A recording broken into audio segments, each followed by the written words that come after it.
നമസ്കാരം. Tarot spiritual ഹീലിംഗിലേക്ക് എല്ലാവർക്കും സ്വാഗതം. അപ്പോൾ നമ്മൾ ഇന്ന് നോക്കുന്നത് നിങ്ങളുടെ പേഴ്സണൽ കറന്റ് എനർജി എന്താണെന്നുള്ളതാണ്. ഇതൊരു ജനറൽ റീഡിംഗ് ആണ്, ജനറൽസ് ആണ്. നിങ്ങൾ എപ്പോഴാണോ ഈ റീഡിംഗ് കാണുന്നത് അപ്പോൾ മുതലാണ് നിങ്ങൾക്ക് ഇത് വാലിഡ് ആയി തുടങ്ങുന്നത്. അതുപോലെ ഈ ഒരു റീഡിങ്ങിൽ നിങ്ങൾക്ക് റെസിനേറ്റ് ആവുന്ന കാര്യങ്ങൾ നിങ്ങൾ എടുക്കുക, അല്ലാത്ത കാര്യങ്ങൾ നിങ്ങൾ വിട്ടുകളയാം. അപ്പോൾ നമുക്ക് റീഡിംഗ് സ്റ്റാർട്ട് ചെയ്യാം. നിങ്ങൾക്ക് പേഴ്സണൽ റീഡിംഗ് ആവശ്യമുണ്ടെങ്കിൽ മുകളിൽ കൊടുക്കുന്ന വാട്സപ്പ് നമ്പറിൽ നിങ്ങൾക്ക് കോൺടാക്ട് ചെയ്യാവുന്നതാണ് കേട്ടോ.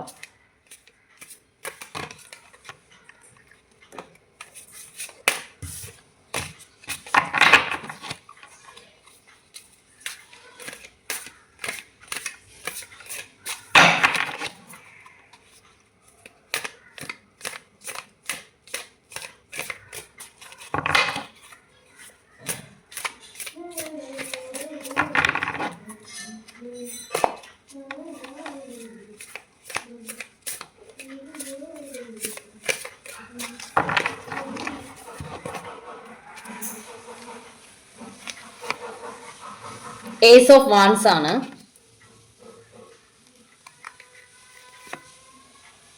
Eight of pentacles, eight of cups, ace of swords, seven of pentacles, page of cups, six of wands, queen of wands, queen of pentacles, the star card, the emperor, two of wands,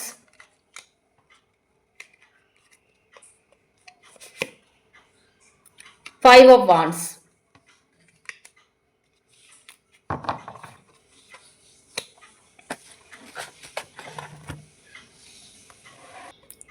ഇവിടെ കാണിക്കുന്ന എന്താന്ന് വെച്ചാൽ നിങ്ങളിപ്പോൾ ഈ ഒരു queen of wands എനർജിയിലോട്ട് മാറിയിട്ടുണ്ട് എന്നുള്ളതാണ്. അതായത് നിങ്ങളിപ്പോൾ നിങ്ങളുടെ സെൽഫ് ഗ്രോത്തിന് ഇമ്പോർട്ടൻസ് കൊടുത്ത് മുന്നോട്ട് പോകുന്ന ഒരു സിറ്റുവേഷൻ ആണ്. അതായത് നിങ്ങളിപ്പോൾ നിങ്ങൾ ഒരു കരിയറിലോട്ട് ഫോക്കസ് ചെയ്യുന്നുണ്ടെങ്കിൽ ആ ഒരു കരിയറുമായിട്ട് മുന്നോട്ട് പോവുകയാണ്. അവിടെ നിങ്ങൾക്ക് എന്തൊക്കെ ഗ്രോത്തിലോട്ട് വരാൻ വേണ്ടി പറ്റും, എന്തെല്ലാം ഗ്രോത്ത് നിങ്ങൾക്ക് നേടാൻ വേണ്ടി പറ്റും എന്നുള്ളതിലാണ് നിങ്ങളുടെ ഫോക്കസ് മുഴുവൻ. അങ്ങനെ നിങ്ങൾ ഫിനാൻഷ്യലി നിങ്ങളുടേതായ ഒരു ലൈഫിലോട്ട് ഫോക്കസ്ഡ് ആയപ്പോൾ നിങ്ങൾ ഫിനാൻഷ്യലി സ്റ്റേബിൾ ആയി എന്നാണ് കാണിക്കുന്നത്. ഓക്കെ, അപ്പോൾ അങ്ങനെ ഈ ഒരു മൈൻഡ് സെറ്റിലോട്ട് നിങ്ങളെ കൊണ്ടുവന്നിട്ടുള്ളത് നിങ്ങളുടെ പേഴ്സൺ ആണ് എന്നാണ് കാണിക്കുന്നത്. കാരണം നിങ്ങളും പേഴ്സണുമായിട്ട് ഒരുപാട് വഴക്കുകൾ, ഫൈവ് ഓഫ് വാൻസ് എനർജിയാണ് കാണിക്കുന്നത്. ഈ ഒരു എനർജി എന്ന് പറയുമ്പോൾ ഒരുപാട് തവണ നിങ്ങൾ വഴക്ക് കൂടിയിട്ടുണ്ട്, പ്രശ്നങ്ങൾ ഉണ്ടായിട്ടുണ്ട് നിങ്ങൾ തമ്മിൽ. അതെന്തിൻ്റെ പേരിലാണ് എന്ന് വെച്ചാൽ നിങ്ങളുടെ പേഴ്സൺ എപ്പോഴും ഒരു എംപറർ എനർജിയിലാണ് നിന്നിട്ടുള്ളത്. അതായത് അവരൊരു ഈഗോയിസ്റ്റിക് ആയിട്ട്, അല്ലെങ്കിൽ അവരുടെ ഇമോഷൻസ് കറക്റ്റായിട്ട് എക്സ്പ്രസ് ചെയ്യാതെ, നിങ്ങൾക്ക് കൺഫ്യൂഷൻ ഉണ്ടായിരിക്കും ഈ പേഴ്സൺ ശരിക്കും എന്നോട് സ്നേഹമുണ്ടോ എന്നുള്ള കൺഫ്യൂഷൻസ് ഒക്കെ ഉണ്ടാക്കുന്ന രീതിയിലുള്ള ഒരു ബിഹേവിയർ ആണ് നിങ്ങളുടെ പേഴ്സണിൻ്റെ ഭാഗത്തു നിന്നുള്ളത് എന്നുള്ളതാണ്. അവർക്ക് തിരക്കാണ്, അല്ലെങ്കിൽ അവർ കുറച്ച് ബിസിയാണ് എന്നുള്ള രീതിയിലായിരിക്കും എപ്പോഴും നിങ്ങളോട് പെരുമാറുന്നത്. കാരണം റിലേഷൻഷിപ്പിനേക്കാൾ കൂടുതലായിട്ട് അവർ ഇമ്പോർട്ടൻസ് കൊടുക്കുന്നത് അവരുടെ കരിയറിനും അവരുടെ സെൽഫായിട്ടുള്ള കാര്യങ്ങൾക്കാണ് അവർ ഇമ്പോർട്ടൻസ് കൊടുക്കുന്നത്. റിലേഷൻഷിപ്പിൽ അവർക്ക് നിങ്ങളുമായിട്ട് സ്പെൻഡ് ചെയ്യാൻ വേണ്ടിയിട്ട് അവരുടെ കയ്യിൽ സമയമില്ല. അപ്പോൾ അങ്ങനെ സമയമില്ലാതെ നിങ്ങളോട് എപ്പോഴും അവർ ബിസി ആണെന്നുള്ള രീതിയിൽ നിങ്ങളോട് കമ്മ്യൂണിക്കേറ്റ് ചെയ്യാം. അവർക്കിപ്പോൾ സംസാരിക്കാൻ ബുദ്ധിമുട്ടാണ്, അവർ കുറച്ച് ബിസിയാണ്, അല്ലെങ്കിൽ അവരിപ്പോൾ ഒരു തിരക്കിട്ട് നിൽക്കുന്ന സിറ്റുവേഷനാണ്, അല്ലെങ്കിൽ ജോലി സ്ഥലത്താണ്. അങ്ങനെ ഓരോ കാര്യങ്ങൾ പറഞ്ഞ് നിങ്ങളുമായിട്ടുള്ള കണക്ഷനിൽ നിന്ന് മാറി നിൽക്കുന്ന സിറ്റുവേഷൻ, അതാണ് നിങ്ങളുടെ പേഴ്സൻ്റെ ഭാഗത്തു നിന്ന് നിങ്ങൾ നേരിട്ടുകൊണ്ടിരുന്നത്. അപ്പോൾ നിങ്ങൾ അതിൻ്റെ പേരിൽ എപ്പോഴും വഴക്കുണ്ടാക്കിയിട്ടുണ്ട്. അതായത് ഈ ഒരു ഫൈവ് ഓഫ് വാൻസ് എനർജി എന്ന് പറയുമ്പോൾ നിങ്ങൾ എപ്പോഴും വഴക്ക് കൂടുമായിരുന്നു എന്നുള്ളത്. അപ്പോൾ അങ്ങനെ വഴക്ക് കൂടിയിട്ട് നിങ്ങളുടെ പേഴ്സൻ്റെ ഭാഗത്തു നിന്നാണെങ്കിൽ ഒരു സ്നേഹം, അതായത് നിങ്ങൾ അവരോട് ചോദിക്കുന്നുണ്ട് ഇതൊരു കമ്മിറ്റ്മെൻറ്റിലോട്ട് കൊണ്ടുപോകുന്ന റിലേഷൻ തന്നെയാണോ. കാരണം നിങ്ങൾക്ക് ഡൗട്ടാണ്, കാരണം ആള് കറക്റ്റായിട്ട് അവരുടെ ഇമോഷൻസ് നിങ്ങളോട് എക്സ്പ്രസ് ചെയ്യാത്തത് കാരണം നിങ്ങൾക്ക് ഡൗട്ടാണ്. ഈ ഒരു എംപറർ എനർജിയിൽ നിൽക്കുന്ന പേഴ്സൺ ഇമോഷൻസ് എക്സ്പ്രസ് ചെയ്യാൻ വേണ്ടിയിട്ട് ബുദ്ധിമുട്ടുള്ളൊരു പേഴ്സൺ ആണ്. അവരങ്ങനെ എക്സ്പ്രസ് ചെയ്യില്ല. അവർ ഒരു കാര്യത്തെ അവരുടെ മനസ്സിലുള്ള എല്ലാ കാര്യങ്ങളും തുറന്ന് പറയില്ല, ഇമോഷൻസ് ശരിക്കും എക്സ്പ്രസ് ചെയ്യില്ല, എല്ലാം ഒരു ഹൈഡ് ചെയ്തിട്ടാണ് നിൽക്കുക. അതുപോലെ എപ്പോഴും അവരുടെ ലൈഫിലെ കാര്യങ്ങളിൽ എൻഗേജ്ഡ് ആയിരിക്കും. അതുകൊണ്ട് തന്നെ എപ്പോഴും ബിസിയാണെന്ന് പറഞ്ഞുകൊണ്ടിരിക്കും. അപ്പോൾ നിങ്ങൾക്ക് ഈ പേഴ്സൺ സീരിയസ് ആയിട്ടാണോ ഈ റിലേഷനിൽ നിൽക്കുന്നത് എന്നുള്ള ഡൗട്ട് വരും. അങ്ങനെ നിങ്ങളത് ഈ പേഴ്സണോട് ചോദിക്കുന്ന സമയത്ത് അവർ പറയുന്നത് അവർ ഓക്കെ ആണ്, കുഴപ്പമൊന്നുമില്ല, ഈ റിലേഷനുമായിട്ട് മുന്നോട്ട് പോകാം. പക്ഷേ അവർ ഒരു സ്ട്രോങ് ആയിട്ടുള്ള ഒരു ഡിസിഷൻ നിങ്ങളോട് പറയുന്നില്ല. അവർ ഇങ്ങനെ അങ്ങോട്ടും ഇങ്ങോട്ടും അത് നമുക്ക് പിന്നീട് തീരുമാനിക്കാം എന്നുള്ള രീതിയിലൊക്കെ പറയും. ചില സമയത്ത് പറയും ഓക്കെ നമുക്ക് ചെയ്യാം, അല്ലെങ്കിൽ നമുക്ക് ഈ റിലേഷൻഷിപ്പ് കമ്മിറ്റ്മെൻറ്റോട് കൊണ്ടുപോകാമെന്ന് പറയും. അങ്ങനെ ഒരു സ്റ്റേൺ ആയിട്ടൊരു ഡിസിഷൻ അവരുടെ ഭാഗത്തു നിന്ന് ഉണ്ടാവുന്നില്ല. അപ്പോൾ അതിൻ്റെ പേരിൽ നിങ്ങൾ ഒരുപാട് ഈ ഒരു റിലേഷനിൽ എഫേർട്ട് എടുത്ത് മടുത്തപ്പോൾ നിങ്ങൾ ഈ റിലേഷനിൽ നിന്ന് ഒന്ന് മൂവ് ഓൺ ചെയ്യാൻ വേണ്ടിയിട്ട് ശ്രമിച്ചു എന്നുള്ള, ഒന്ന് മാറി നിൽക്കാൻ ശ്രമിച്ചു എന്നുള്ളതാണ്.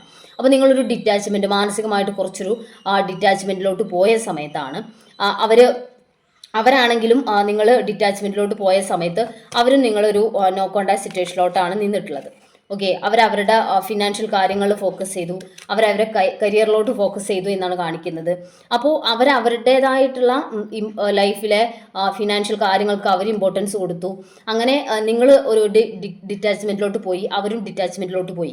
അപ്പോൾ രണ്ടുപേരും ഒരു ഡിറ്റാച്ച്മെൻറ്റിൽ നിൽക്കുന്ന സമയത്ത് നിങ്ങൾ സത്യം പറഞ്ഞാൽ ഇമോഷണലി തകർന്നാണ് ഈ ഒരു റിലേഷൻഷിപ്പിൽ നിന്നും ഒരു അകൽച്ച വെച്ച് നിന്നത് എന്നാണ് കാണിക്കുന്നത്. നിങ്ങൾ അത്രയും തകർന്നത് കൊണ്ട് നിങ്ങൾ അവിടെ എഫേർട്ട് ഇട്ട് നിങ്ങൾ മടുത്തു. അങ്ങനെ മടുത്തത് കൊണ്ട് മാത്രം നിങ്ങളൊരു ഡിറ്റാച്ച്മെൻറ്റിലോട്ട് പോയതായിട്ടാണ് ഇവിടെ കാണുന്നത്. അങ്ങനെ നിങ്ങൾ ഡിറ്റാച്ച്മെൻറ്റിലോട്ട് പോയ സമയത്താണ് നിങ്ങൾ ഫിനാൻഷ്യലി സ്റ്റേബിൾ ആവുക, അല്ലെങ്കിൽ കരിയർ ഗ്രോത്ത് എൻ്റെ ലൈഫിൽ വേണം എന്നുള്ള രീതിയിൽ നിങ്ങൾ ഈ ഒരു ക്യൂൻ ഓഫ് പെൻറ്റിക്കിൾസ് എനർജിയിലോട്ട് മാറിയിട്ടുള്ളത്. നിങ്ങളിപ്പോൾ ഫിനാൻഷ്യലി സ്റ്റേബിൾ ആണ്, നിങ്ങളുടെ ഇമോഷൻസ് നിങ്ങൾക്ക് കൺട്രോൾ ചെയ്യാൻ വേണ്ടി പറ്റുന്നുണ്ട്. ദ സ്റ്റാർ കാർഡ് അതാണ് കാണിക്കുന്നത്, ഇമോഷൻസിനെ ബാലൻസിലോട്ട് കൊണ്ടുവരാൻ നിങ്ങൾക്ക് പറ്റുന്നുണ്ട് എന്നുള്ളത്. ഓക്കെ, അങ്ങനെ ഇമോഷണലി ഇമോഷൻസിനൊക്കെ നിങ്ങൾ ബാലൻസ് ചെയ്യുന്ന ഒരു സിറ്റുവേഷനിലോട്ട് പോയി. പക്ഷേ അങ്ങനെ ഒരു സിറ്റുവേഷനിലോട്ട് പോയപ്പോൾ നിങ്ങളിപ്പോൾ ഒരു തീരുമാനം അല്ലെങ്കിൽ ഒരു സ്ട്രോങ് ആയിട്ടുള്ള ഡിസിഷൻ എടുത്ത് നിൽക്കുകയാണ്.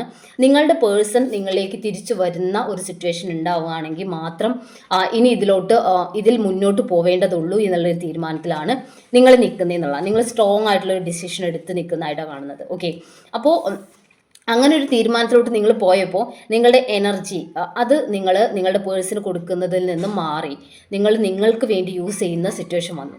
അങ്ങനെ നിങ്ങളുടേതായ കാര്യങ്ങൾക്ക് വേണ്ടി മാത്രം നിങ്ങളുടെ എനർജി യൂസ് ചെയ്യുന്ന ടൈം ആയതുകൊണ്ട് തന്നെ അവിടെ നിങ്ങളുടെ പേഴ്സൺ നിങ്ങളെ മിസ് ചെയ്യുന്ന ഒരു എനർജിയിലോട്ട് വന്നു. അവരിപ്പോൾ നിങ്ങളെ മിസ് ചെയ്യുന്ന ഒരു എനർജിയിലാണ്, അവർ മിസ്സിങ് എനർജിയിലാണ് നിൽക്കുന്നത് എന്നുള്ളതാണ്. ഓക്കെ, അപ്പോൾ അവർക്ക് ഇനിയുള്ള ഈ 3 കാർഡ്സും കാണിക്കുന്നത് ഇവിടെ ഏസ് ഓഫ് വാൺസും ഏസ് ഓഫ് സോഡ്സും ഈ ഒരു 6 ഓഫ് വാൺസും കാണിക്കുന്നത് നിങ്ങളുടെ പേഴ്സൻ്റെ ഭാഗത്ത് നിന്ന് അവർ നിങ്ങളിലേക്ക് തിരിച്ചു വരുന്ന ഒരു സിറ്റുവേഷൻ, അവരുടെ കയ്യിൽ നിന്നൊരു ആക്ഷൻ, അതാണ് ഇനി ഉണ്ടാവാൻ പോകുന്നത്, മുന്നോട്ട് അതാണ് സംഭവിക്കാൻ പോകുന്നത് എന്നുള്ളതാണ്. അതിന് യൂണിവേഴ്സിൻ്റെ ഒരു സപ്പോർട്ട് ഉണ്ട്. അവർ നിങ്ങളുടെ ലൈഫിലോട്ട് തിരിച്ചു വരികയും നിങ്ങളുടെ റിലേഷൻഷിപ്പിൽ ഒരു ആക്ഷൻ എടുത്ത് ഈ റിലേഷനുമായിട്ട് മുന്നോട്ട് പോകുന്ന ഒരു മൈൻഡ് സെറ്റിലോട്ട് മാറുകയും ചെയ്തിട്ടുണ്ട് എന്നാണ് കാണിക്കുന്നത്. ഓക്കെ, അപ്പോൾ ഇവിടെ ഏസ് ഓഫ് വാൺസ് കാണിക്കുന്നത് ഒരു പുതിയ തുടക്കം ഉണ്ടാവുന്നതായിട്ടാണ്. 6 ഓഫ് വാൺസ് കാണിക്കുന്നത് നിങ്ങളുടെ പേഴ്സൺ നിങ്ങളുടെ ലൈഫിലോട്ട് തിരിച്ചു വരുന്നു. അത് നിങ്ങൾക്ക് വെറുതെ വരുന്നതല്ല, ഒരു കമ്മിറ്റ്മെൻറ്റ് തരണം എന്നുള്ള മൈൻഡ് സെറ്റോട് കൂടി തന്നെയാണ് അവർ തിരിച്ചു വരുന്നത് എന്നുള്ള കാണിക്കുന്നത്. ഓക്കെ, അതുപോലെ ഇവിടെ ബോട്ടം എനർജി കാണിക്കുന്നത് സ്ട്രെങ്ത് കാർഡാണ്. ഇങ്ങനെ തിരിച്ചു വരുന്ന നിങ്ങളുടെ പേഴ്സണുമായിട്ട് നിങ്ങളൊരു കൂടുതൽ സ്ട്രെങ്തൻ ആവും നിങ്ങളുടെ റിലേഷൻ എന്നുള്ളതാണ്.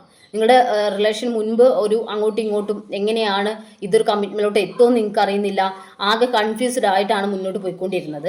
അങ്ങനെയാണെങ്കിൽ അതിലൊരു മാറ്റം വരുന്നു, നിങ്ങളുടെ റിലേഷൻ കൂടുതൽ സ്ട്രെങ്തൻ ആവുന്നു. നിങ്ങളുടെ റിലേഷൻഷിപ്പിൽ നിങ്ങൾക്കൊരു കമ്മിറ്റ്മെൻറ്റ് നിങ്ങൾ ആഗ്രഹിക്കുന്നുണ്ടെങ്കിൽ അത് നിങ്ങൾക്ക് ലഭിക്കാൻ പോകുന്നു. മൊത്തം ഒരു സ്ട്രോങ് ആയിട്ടുള്ള ഒരു കണക്ഷനിലോട്ട് നിങ്ങളുടെ റിലേഷൻഷിപ്പ് പോകുന്നതായിട്ടാണ് കാണുന്നത്. ഓക്കെ, അപ്പോൾ നമുക്ക് കുറച്ച് മെസ്സേജ് കാർഡ് കൂടി നോക്കാം.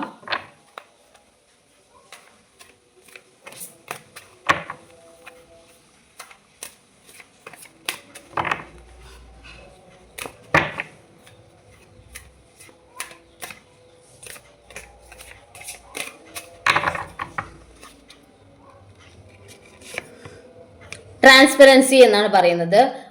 നിങ്ങളുടെ പേഴ്സൺ ആഗ്രഹിക്കുന്നത് നിങ്ങളുമായിട്ട് ഇനി ഒരു മറയും കൂടാതെ ട്രാൻസ്പെറൻസി കാത്തു സൂക്ഷിക്കണം എന്നുള്ളതാണ്. അതായത് നിങ്ങളുടെ അടുത്ത് ക്ലിയർ ആയിട്ട് എല്ലാ കാര്യങ്ങളും തുറന്നു പറഞ്ഞ് നിങ്ങളുടെ അടുത്ത് ഒരു കൺഫ്യൂഷൻ ഇല്ലാതെ സ്ട്രോങ് ആയിട്ട് തന്നെ നിങ്ങളുടെ റിലേഷൻഷിപ്പ് മുൻപോട്ട് കൊണ്ടുപോകണം എന്നുള്ളതാണ് നിങ്ങളുടെ പേഴ്സൺ ആഗ്രഹിക്കുന്നത്.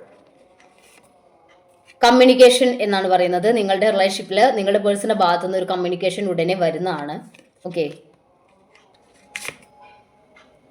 മൈൻഡ് എന്നാണ് പറയുന്നത്. നിങ്ങൾ നിങ്ങളുടെ സെൽഫ് ഗ്രോത്തിലോട്ട് ഫോക്കസ് ചെയ്തപ്പോൾ ഇവിടെ നിങ്ങളുടെ റിലേഷൻഷിപ്പിലും ചേഞ്ചസ് വന്നു എന്നുള്ളതാണ്. ഓക്കെ. അപ്പോൾ നിങ്ങൾ നിങ്ങളുടേതല്ല, നിങ്ങൾക്ക് നഷ്ടപ്പെട്ടു പോവാൻ പോകുന്നു എന്ന് നിങ്ങൾ കരുതിയിട്ടുള്ള നിങ്ങളുടെ റിലേഷൻഷിപ്പ് പോലും നിങ്ങളുടേതായി മൈൻഡ് എന്നുള്ള ലെവലിലോട്ട് മാറി. ഓക്കെ. അപ്പോൾ നിങ്ങൾ നിങ്ങളുടെ സെൽഫ് ഗ്രോത്തിന് വേണ്ടി വർക്ക് ചെയ്തപ്പോൾ മൊത്തം, അതായത് നിങ്ങളുടെ റിലേഷൻഷിപ്പ് പോലും നിങ്ങളുടെ ലൈഫിലോട്ട് ഇങ്ങോട്ട് വന്നു. ഓക്കെ.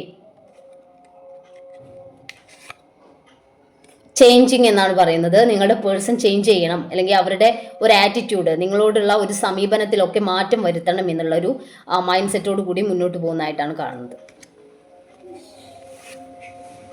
യു ആർ മൈൻ എന്നാണ് പറയുന്നത്. നിങ്ങൾ അവരുടെയാണ്. നിങ്ങളുടെ പേഴ്സൺ അത്രയും നിങ്ങളോട് സ്നേഹമുണ്ട് എന്നുള്ളതാണ്. നിങ്ങളാണ് അവരുടെ ലോകം എന്നാണ് പറയുന്നത്. ഓക്കെ. അപ്പോൾ നമുക്ക് കുറച്ച് ഏഞ്ചൽസിന്റെ മെസ്സേജ് കൂടി നോക്കാം.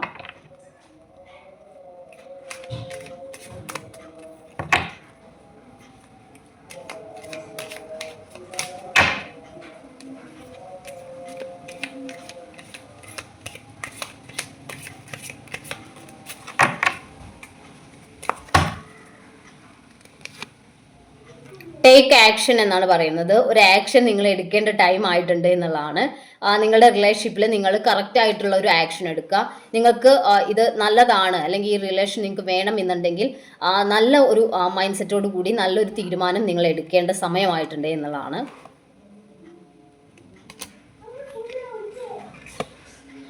അബണ്ടൻസ് എന്നാണ് പറയുന്നത്. നിങ്ങളുടെ ലൈഫിൽ അബണ്ടൻസ്, സമൃദ്ധി വരുന്നു എന്നുള്ളതാണ്.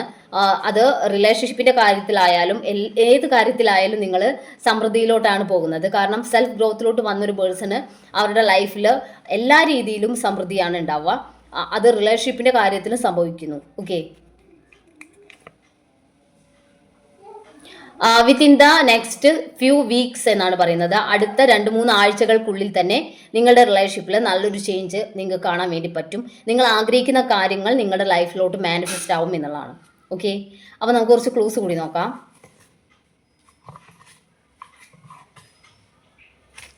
ഞാൻ എപ്പോഴും പറയാറുണ്ട്, നിങ്ങൾ നിങ്ങളുടെ സെൽഫ് ഫോക്കസ് ചെയ്യുമ്പോൾ നിങ്ങളുടെ റിലേഷൻ നിങ്ങളിലേക്ക് ഇങ്ങോട്ട് വരും. അതായത് നിങ്ങളുടെ പേഴ്സൺ നിങ്ങളെ ഇങ്ങോട്ട് ചേസ് ചെയ്യുന്ന സിറ്റുവേഷനിലോട്ട് വരും. അപ്പോൾ ഞാൻ കുറച്ച് മുൻപ് ഒരു റീഡിങ്ങിൽ പറഞ്ഞിട്ടുണ്ടായിരുന്നു, നിങ്ങൾ നിങ്ങളുടെ സെൽഫ് ഗ്രോത്തിന് വേണ്ടിയിട്ട് വർക്ക് ചെയ്യണം, നിങ്ങൾ നല്ലൊരു പൊസിഷനിലോട്ട് എത്തണം, നിങ്ങൾ യൂണിവേഴ്സിന് നല്ലൊരു എന്തെങ്കിലും നിങ്ങളെ കൊണ്ട് കഴിയുന്ന രീതിയിലുള്ളൊരു ഒരു നന്മ ചെയ്യാൻ വേണ്ടിയിട്ടുള്ള ഒരു കാര്യത്തിലോട്ട് നിങ്ങൾ മാറണം എന്നുള്ളതൊക്കെ. അപ്പോൾ ആ സമയത്ത് ഒരുപാട് പേര് കമൻറ്റ് ചെയ്തിട്ടുണ്ടായിരുന്നു, അങ്ങനെ അത്രയും ഒരു സെൽഫ് ഗ്രോത്തിലോട്ട് വന്ന് നല്ലൊരു പൊസിഷനിൽ എത്തിയ എന്തിനാണ് എനിക്ക് അവരെ എന്നുള്ളത്. അങ്ങനെയാണെങ്കിൽ നിങ്ങൾ അങ്ങനെ ഒരു മൈൻഡ് സെറ്റിലാണെങ്കിൽ നിങ്ങൾ ഒരാളെയും സ്നേഹിക്കേണ്ട കാര്യമില്ലല്ലോ. നിങ്ങളൊരു റിലേഷൻഷിപ്പിലോട്ട് എത്തിയാൽ ആ പേഴ്സൺ തന്നെ വേണം എന്നുണ്ടെങ്കിൽ നിങ്ങൾ സെൽഫ് ഗ്രോത്തിലോട്ട് പോവുക. അതല്ല, നിങ്ങൾക്ക് നിങ്ങളെ സ്നേഹിക്കണം, നിങ്ങളൊരു സെൽഫ് ഗ്രോത്തിലോട്ട് എത്തണം എന്നുള്ള നിങ്ങളോടൊരു സ്നേഹം ഉണ്ടെങ്കിൽ നിങ്ങൾക്ക് സെൽഫ് ഗ്രോത്തിലോട്ട് പോവാം. അത് ഏത് രീതിയിലായാലും നിങ്ങൾക്ക് തന്നെയാണ് കാര്യം. ഓക്കെ. അല്ലാതെ നിങ്ങളൊരു സെൽഫ് ഗ്രോത്തിലോട്ട് എത്തി, നിങ്ങളൊരു പേഴ്സണുമായിട്ടൊരു റിലേഷൻഷിപ്പ്, നിങ്ങളുടെ റിലേഷൻ സക്സസ് ആയി എന്ന് വിചാരിക്കുക. അങ്ങനെയാണെങ്കിലും നിങ്ങൾ ആ ഒരു പടുത്തുയർത്തിയ നിങ്ങളുടെ ലൈഫ്, ആ ലൈഫ് ജീവിക്കാൻ നിങ്ങളുടെ കൂടെ ആ പേഴ്സൺ ഉണ്ടാവാം. ചിലപ്പോൾ കുറേ കാലം കഴിഞ്ഞ് അവർ ഇല്ലാണ്ടായാലും നിങ്ങൾക്ക് തന്നെയാണ് ആ ഒരു സെൽഫ് ഗ്രോത്തിൽ എത്തിയതിൻ്റെ ഒരു ബെനിഫിറ്റ് ഉണ്ടാവുന്നത്. നിങ്ങൾക്കും നിങ്ങളുടെ കുട്ടികൾക്കും, കുട്ടികൾ ഉണ്ടാവുകയാണെങ്കിൽ കുട്ടികൾക്കും. ഓക്കെ. അപ്പോൾ കൂടുതൽ അതിൻ്റെ ബെനിഫിറ്റ് അനുഭവിക്കുന്ന ആരാ? നിങ്ങൾ തന്നെയാണ്. നിങ്ങളുടെ കയ്യിൽ മണി ഉണ്ടെങ്കിൽ നിങ്ങൾക്ക് അത് സ്പെൻഡ് ചെയ്യാം, നിങ്ങൾക്ക് ആരോട് ചോദിക്കേണ്ട കാര്യമില്ല. അല്ലെങ്കിൽ നിങ്ങൾ ഈ ഒരു നിങ്ങളുടെ സെൽഫ് ഗ്രോത്തിലോട്ടൊന്നും എത്താതെ നിങ്ങൾ ഈ ഒരു റിലേഷൻഷിപ്പ് എന്ന് പറഞ്ഞ് നടന്ന് നിങ്ങൾ ആ റിലേഷൻ നിങ്ങളുടെ ലൈഫിലോട്ട് മാനിഫെസ്റ്റായി കിട്ടി. ഓക്കെ. അങ്ങനെ നിങ്ങൾ ആ ഒരു പേഴ്സണെ ഡിപ്പെൻഡ് ചെയ്ത് ജീവിക്കുമ്പോൾ അവിടെ നിങ്ങൾക്ക് എന്താണ് ഒരു സമാധാനം ഉണ്ടാവുക? അല്ലെങ്കിൽ നിങ്ങൾക്ക് നിങ്ങളുടേതായ കാര്യങ്ങൾ ചെയ്യാൻ വേണ്ടിയിട്ട് എപ്പോഴും ഒരു പേഴ്സണെ ഡിപ്പെൻഡ് ചെയ്യേണ്ട സിറ്റുവേഷൻ വരും. അപ്പോൾ റിലേഷൻ്റെ കാര്യത്തിലല്ലാതെ തന്നെ നിങ്ങൾക്ക് വേണ്ടിയിട്ടെങ്കിലും നിങ്ങളൊരു സ്വന്തമായിട്ടുള്ള ഒരു സ്വന്തം കാലിൽ നിൽക്കാൻ വേണ്ടി ശ്രമിക്കുക. യൂണിവേഴ്സിന് ഏതെങ്കിലും രീതിയിൽ ഹെൽപ്ഫുൾ ആവുന്ന രീതിയിലൊരു നല്ലൊരു പേഴ്സൺ ആവാൻ വേണ്ടി ശ്രമിക്കുക, നല്ലൊരു പൊസിഷനിലോട്ട് എത്താൻ വേണ്ടി ശ്രമിക്കുക. അതൊക്കെ നിങ്ങൾക്ക് വേണ്ടിയിട്ടുള്ളത് തന്നെയാണ്.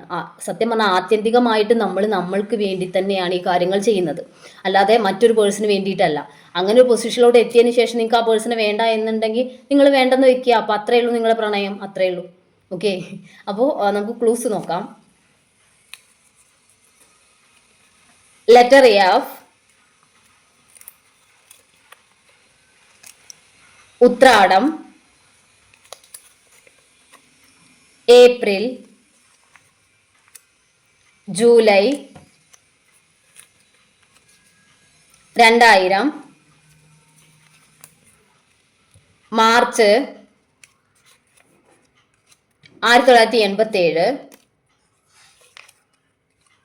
മകീര്യം 1986, 1988, അശ്വതി, മൂലം 1993, 2001, ചോതി, പൂരാടം, രോഹിണി, തൃക്കേട്ട 1994, വിശാഖം, letter V, letter Y, letter S, letter R. അപ്പോൾ നിങ്ങൾക്ക് ഈ ഒരു റീഡിംഗ് ഇഷ്ടമായെന്ന് വിചാരിക്കുന്നു. Thank U.